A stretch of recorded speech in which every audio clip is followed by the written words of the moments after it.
Mesmo que votando de forma favorável à manutenção da prisão de Daniel Worcaro, o parecer do ministro Gilmar Mendes acendeu um alerta de que o inquérito sobre esse caso, o caso do Banco Master, pode ser anulado antes mesmo do seu fim. O magistrado acusou André Mendonça de usar conceitos porosos e elásticos para decretar prisões preventivas, relembrando a Operação Lava Jato, que teria usado essas mesmas fórmulas consideradas indevidas para justificar supostos abusos e arbitrariedades desses investigadores. Segundo o jornal O Globo, essa tese é usada por uma ala do judiciário que tenta montar dentro da corte um ambiente que permita, mais para frente, anular o processo do Banco Master e até possíveis condenações, até mesmo de autoridades. Chamar os nossos comentaristas, vamos ao Rio de Janeiro. Roberto Mota já está com a gente. Mota, seja bem-vindo. Uma ótima noite a você. Em destaque, a manifestação do ministro Mendes, a defesa que foi feita por ele. Ele vota pela manutenção da prisão de Daniel Worcaro, mas faz uma série de observações e vários analistas colocaram em perspectiva uma possível comparação com a Operação Lava Jato e a abertura de uma possibilidade de anulação no futuro. Bem-vindo. A história brasileira registra isso, Caniato. Essa é certamente uma possibilidade. Boa noite para você, boa noite aos meus colegas de bancada e boa noite à nossa audiência. A história brasileira registra vários processos contra corruptos que foram desmontados por detalhes técnicos. Portanto, uma anulação do caso Master, com base em uma tecnicalidade qualquer, não seria nenhuma novidade. A novidade agora é o posicionamento de uma parte da mídia que antes ou aplaudia ou se fazia de desentendida e que agora, aparentemente, não aceita mais isso. E aqui eu vou abrir aspas para citar um trecho da matéria. A mídia diz que não aceita, abre aspas, o juridiquês fraudulento e as manhas jurídicas que permitem decisões teratológicas como se fossem sapiências tirada do fundo da cartola de um mágico decadente. Olha, eu não diria melhor. Pois é, eu vou chamar o Luiz Felipe Dávila. Dávila, seja bem-vindo, ótima noite a você. Eu só quero destacar para você e para nossa audiência, vou abrir uma aspas aqui, um trecho da manifestação do ministro Mendes. Ele diz o seguinte, em dado momento da sua manifestação, abrindo aspas, afinal, em um passado recente, essas mesmas fórmulas foram indevidamente invocadas pela força-tarefa da Lava Jato para justificar os mais variados abusos e arbitrariedades contra aqueles que, ao talante dos investigadores, eram escolhidos como alvos de persecução penal ancorada em razões políticas e ideológicas. Fecho aspas, a manifestação do ministro Mendes, mas que votou pela manutenção da prisão de Daniel Worcaro. Suas impressões iniciais, Dávila, bem-vindo. Boa noite para todos nós, Caniato, Mota, Musa, Beraldo e a nossa querida audiência. Vamos começar com um gancho que o meu amigo Mota deixou. Jogue fora o juridiquês e pergunte à opinião pública o que ela acha de uma Suprema Corte que jogou na lata do lixo o escândalo da Lava Jato com corrupção comprovada, com centenas de milhões de reais devolvidos aos cofres públicos e se apega a alguma tecnicalidade. Pergunte se a opinião pública acha que isso é justiça ou se isto é vendetta para proteger corruptos que tinham inclusive nomes citados nas listas de propinas de grandes empreiteiras brasileiras. Portanto, Caniato, a situação hoje mudou muito. O Supremo Tribunal Federal passa pelo seu mais difícil teste de credibilidade, justamente por causa de decisões monocráticas, voluntarismo, arbitrariedade, desrespeito à Constituição, ao Estado de Direito, ao devido processo legal e o direito à ampla defesa. Portanto, qualquer mobilização no Supremo Tribunal Federal para tentar cancelar o caso que hoje se transformou no maior escândalo financeiro da história do Brasil e varrer para debaixo do tapete, porque alguns ministros da corte estão diretamente envolvidos com o caso, seria um suicídio institucional da Suprema Corte brasileira. Pois é, deixa eu passar para o Bruno Muso. O Bruno acho que já está com a gente. Bruno, seja bem-vindo, uma ótima noite a você. Também, claro, peço sua reflexão, sua análise a partir dessa manifestação do ministro decano, acho que, salvo engano, 24 anos já de Supremo Tribunal Federal. Mas há quem faça a seguinte análise: essa manifestação já aponta para um racha, uma divisão ou uma não aprovação do trabalho que vem sendo feito por André Mendonça. Apesar de muitos elogios do lado de fora do Supremo, lá dentro ele não seria tão bem visto assim. Bem-vindo. Boa noite, Caniato, Dávila, Beraldo, Mota, todos pelo Brasil que nos assistem.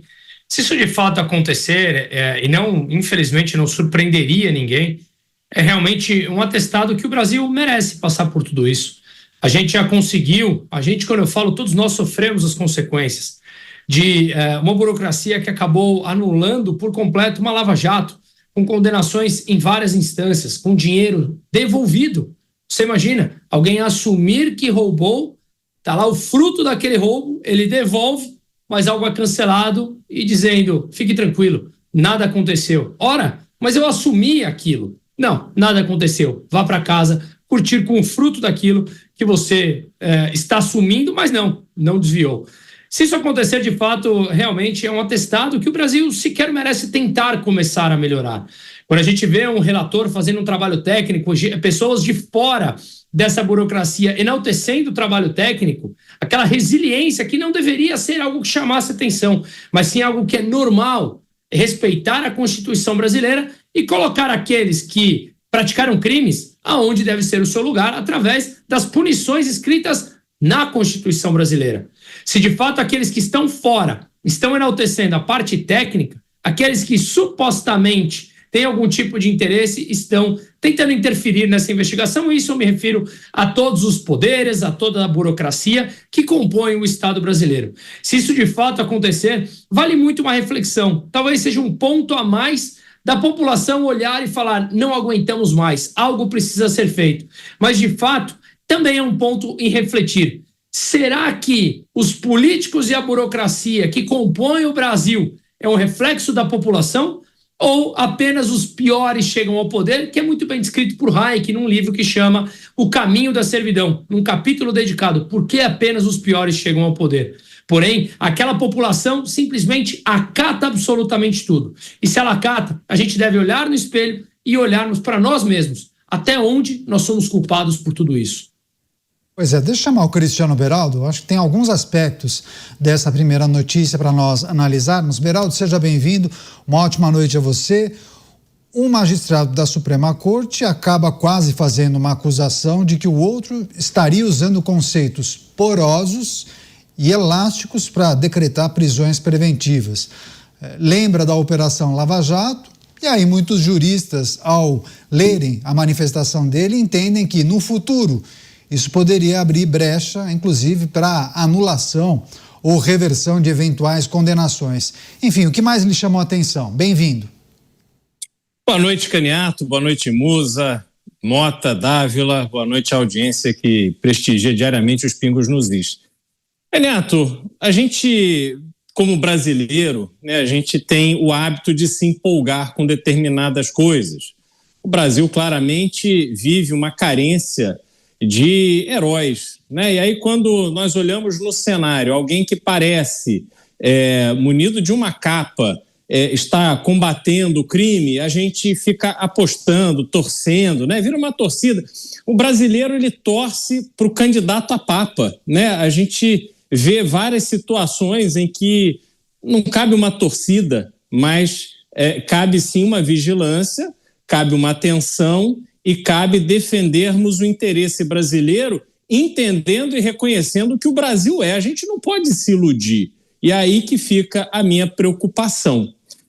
Quando o ministro André Mendonça assumiu a relatoria desse caso, veio com ela uma responsabilidade muito grande, não apenas em relação ao caso, porque é um caso que envolve não apenas seus pares, mas também figuras poderosas da política brasileira, tanto no legislativo quanto no executivo, tanto na esfera federal quanto nas esferas estaduais. É um caso que tem uma repercussão de mídia gigantesca, mobiliza o Brasil hoje. Mas a importância desse caso para André Mendonça é que ele foi colocado nessa posição de salvador da pátria, mas também veio a responsabilidade de agir de acordo com o rito processual de uma forma muito fidedigna, com muita atenção e muito cuidado, para que justamente todos os instrumentos que nós conhecemos, não será surpresa para o Brasil e para nós, espectadores da história brasileira, não será surpresa se esse caso não der em nada. Portanto, a responsabilidade do ministro André Mendonça é fazer tudo estritamente dentro da lei, se antecipando aos movimentos que outros farão para jogar por terra o trabalho realizado por ele. Até porque, Caniato, o ministro André Mendonça, ele não conseguirá trazer as consequências esperadas e necessárias para os envolvidos que tiverem culpa reconhecida durante o processo, se os outros ministros, se seus pares não tiverem com ele, entendendo, vendo, reconhecendo e aceitando as mesmas provas do que ele. Lembremos, o Supremo Tribunal Federal é composto por 11 ministros. As turmas são compostas por 5 ministros. Um caso de tamanha repercussão, assim como outros, da mesma magnitude ou de importância equivalente, deveria ser julgado pelos 11. Mas se o ministro André Mendonça não for muito cuidadoso, nós veremos que cada passo em falso será utilizado para jogar por terra o seu trabalho. Portanto, Caniato, eu venho alertando aqui, a gente vem falando sobre isso. Quando eu vejo divulgação de conversa íntima de um investigado, que lembremos, o Daniel Alvorcaro está preso, mas não foi condenado. Neste momento, ele é um investigado. Quando a gente tem a transferência do Daniel Alvorcaro para um presídio de segurança máxima, que não faz sentido, quer dizer, não orna com essa situação, isso me preocupa. Quando a gente vê outras coisas que claramente não parecem fazer conta, apesar de darem uma satisfação para as pessoas muito grande, as pessoas veem o Daniel Alvorcaro no presídio federal, em regime de máximo ali, aí as pessoas vibram, o Brasil, mas não é assim. Porque as pessoas precisam entender que existe um processo, e é no processo que nós precisamos ter certeza que a justiça brasileira está funcionando. Não é na base da torcida, né? Me lembra muito o Bragantino, quando de repente despontou ali, vencendo times de ponta, mas depois era só o Bragantino, que estava ali lutando para melhorar, é um trabalho longo, não é da noite para o dia. Portanto, Caniato, eu sou da tese que o ministro André Mendonça precisa ter muita calma, muita atenção e, sobretudo, antecipar os passos dos outros, porque os outros, nesse momento, são mais motivados a fazer o mal, são mais experientes em fazer o mal e sabem muito bem como manipular todo o sistema que está aí tomando conta do Brasil. Tem um aspecto interessante nessa fala, nessa análise do Cristiano Beraldo. Deixa eu passar para o Mota, quero ouvir o que o Mota pensa a respeito. Mota, mesmo se André Mendonça seguir o rito processual da forma mais conservadora, com retidão, ou usando até um termo que o Beraldo trouxe há pouco, da maneira mais fidedigna possível, respeitando cada vírgula do rito processual, isso garante alguma coisa? Diante de tudo que tem se apresentado, o que mais lhe preocupa, Mota? Tudo me preocupa, Caniato. É importante a gente lembrar aqui, na semana passada, na sexta-feira, eu tracei alguns cenários do que poderia acontecer. Então, vamos trabalhar com essa hipótese, que parece bem provável, de uma condução irrepreensível pelo ministro André Mendonça dessa investigação, desse inquérito. No final disso, se houver indício de envolvimento de autoridades, nesse caso, essas autoridades terão que ser julgadas. Se essas autoridades tiverem foro privilegiado, foro especial, elas serão julgadas pela Suprema Corte. Elas não serão julgadas só pelo ministro André Mendonça. Então, no mínimo, existe essa possibilidade. Primeiro, a possibilidade da Corte se recusar a julgar, não aceitar a denúncia. Segundo, a Corte aceitar a denúncia e absolver. É lógico, hoje ainda parece muito grande a ameaça de que todo esse trabalho investigativo seja desconsiderado e se ache uma razão para que ele seja anulado.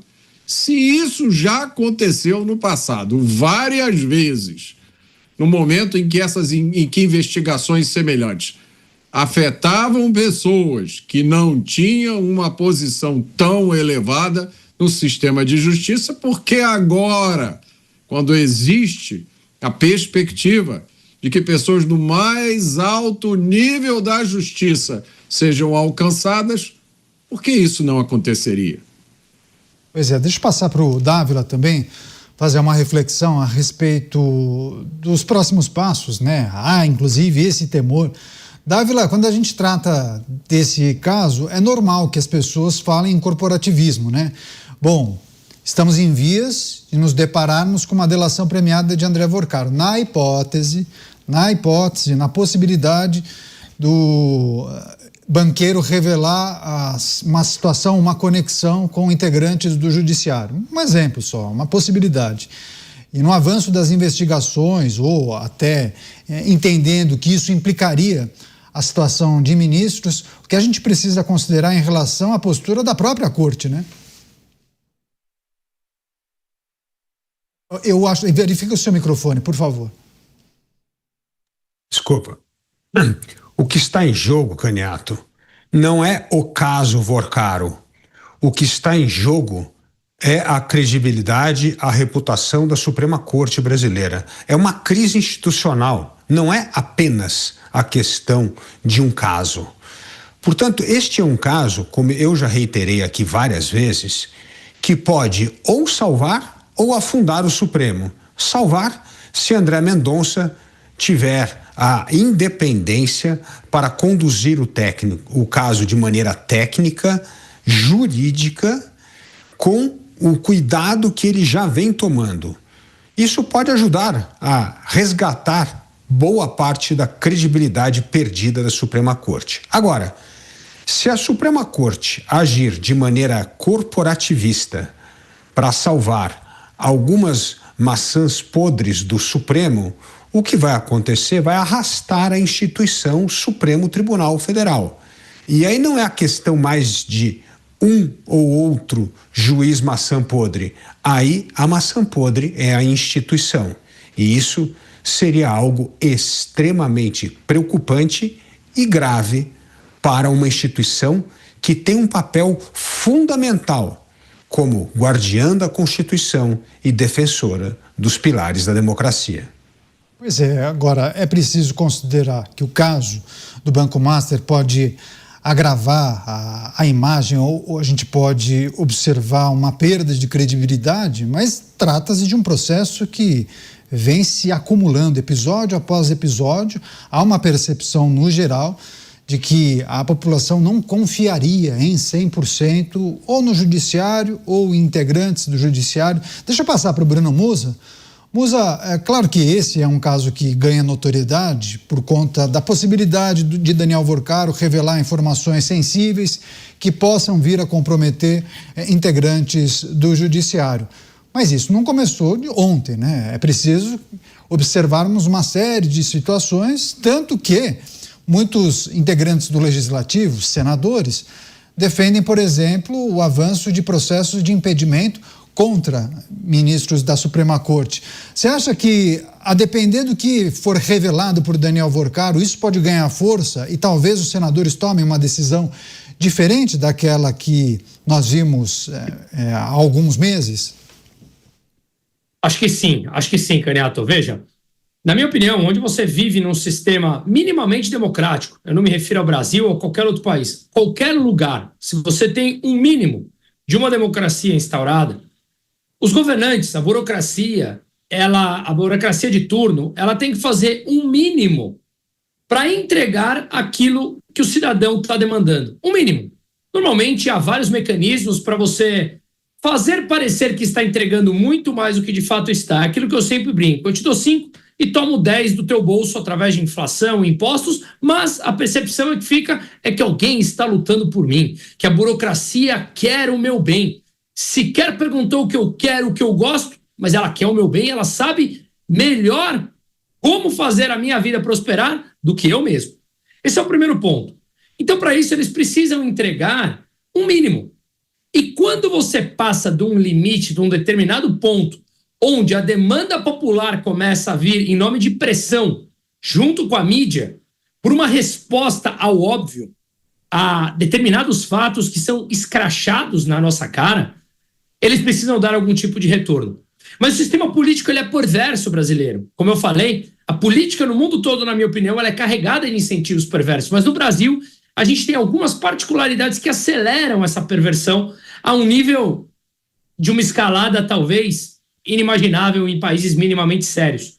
O que eu quero dizer aqui é que quando nós estampamos isso na capa dos jornais, dessa obviedade desses incentivos perversos que vivemos, ela se torna tão óbvia que grande parte dos senadores ali tem algum tipo de rabo preso com o judiciário. E aqueles que têm algum tipo de causa que serão defendidas pelo STF se sentem, obviamente, encurralados. Será que eu vou pautar alguma coisa para tirar aquele juiz do cargo de privilégios que ele tem, sendo que, se der errado, é ele quem vai me julgar? Em um caso ou em alguns casos. Portanto, o sistema brasileiro, como eu falo, ele é carregado de perversões, mas eles terão que lidar com isso de alguma forma. Eu concordo como foi falado agora, que se isso termina em absolutamente nada, a gente precisa definir o que é não dar nada ou dar alguma coisa. Mas se não termina em absolutamente nada, nenhuma punição, imaginemos o pior cenário, Worcaro solto, todos os ministros, nada acontece, aquelas conversas, simplesmente nada acontece, eu acho que isso tem a possibilidade de escalar um pouco mais e refletir nas eleições, até mesmo nas eleições para o Senado, que grande parte das pesquisas que vieram à tona nesse sentido já mostram que uma boa parte dos brasileiros votarão em senadores que estão defendendo algum tipo de impeachment. A pesquisa que saiu da Atlas na semana passada, no final de semana, a respeito da aprovação dos ministros, ela é impressionante. Ou seja, nós termos uma pesquisa para ministros da Suprema Corte que deveriam sequer sabermos o nome deles, o que mostra uma disfuncionalidade do sistema político perverso brasileiro. Então, no meu entender, a resposta é sim, Caniato. Essa demanda popular, de alguma forma, em ano eleitoral, ela tem a possibilidade de exercer uma pressão maior no Senado.